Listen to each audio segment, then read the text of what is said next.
We continue our special investigation series this evening, Inside Inspections. We've shown you what it takes for health inspectors to monitor food trucks and the University of Oregon Greek system. Now we take a look at another spot you may not think inspectors are tasked with, and that's pools and spas. KEZI 9 News reporter Jennifer Richardson has the story.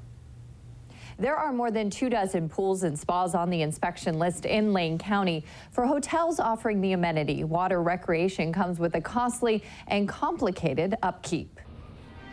As the sun begins to sizzle, most of us begin to eye the beautiful blue, cooling waters of a pool. Many of you know the difficulties of keeping a pool pristine, but what about when you go on vacation and stay at a hotel?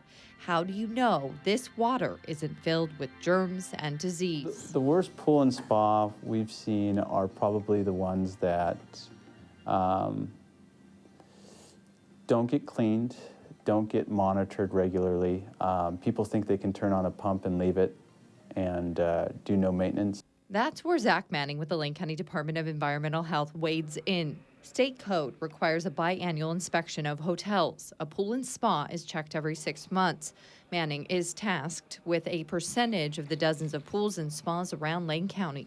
We do have the ability to close and go through a process of reopening, but again, we haven't had any pushback. Manning says spa and pool maintenance is tough and financially taxing for hotel managers like J.B. Carney.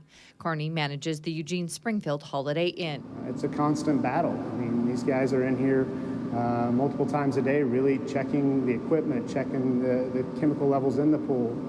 So yeah, they really have to be on their game. We followed Manning on his most recent inspection at Carney's Hotel. Just here to check your pool and spa. And it's the maintenance employees who keep it up to code. One of the big priorities obviously is self-closing and latching. So we're just going to check it, make sure. Wonderful. Manning says the latch keeps kids from sneaking in, swimming without an adult supervising them. He also checks for life buoys and unclogged skimmers. See if there's any debris inside. I'm not seeing anything. These are actually nice, locked down. And while not required by the state, the Americans with Disabilities Act now requires these chairs at pools to help lift people with disabilities. Management was able to come up with the type that they wanted to have us install, and we installed them. A big element of the pool and spa inspections is the water test. The chemicals must be in balance for your safety and to make sure they're doing their job. There's so many factors that go into really controlling the chemical aspect of the pools. 1, 2, 3. Manning checks for pH balance along with combined chlorine. If there's too much combined chlorine, that's when your eyes burn. He says if you can't see the bottom of the pool, don't go in it. That's good chlorine that's working, that's grabbing grease, germs, stuff that slipped out of the baby diaper, swim diaper. But there was a slight problem with the spa. The combined chlorine's a little bit above the limit, so that's something we would cite. But I will say this, it's not something that is out of the ordinary. Spas can't be above 104 degrees and they must run on 15-minute timers. We don't want people passing out and drowning. Then it was off to the records room. Operators are required to keep 2 years of maintenance records. But the biggest concern I have is when I don't see any fluctuation in the water quality. That's because when a single person jumps in, the chemistry changes. And therein lies the need, he says, for pools and spas to remind people to shower before swimming. The only thing I would say is keep an eye on your combined chlorine for your spa. But other than that, your pool and spa looks really good.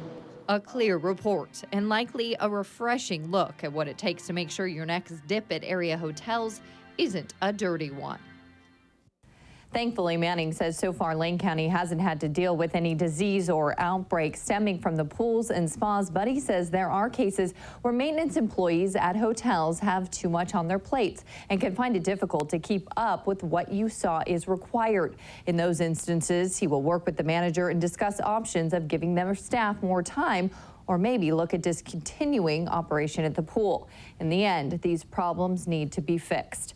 In the studio, Jennifer Richardson, KEZI 9 News.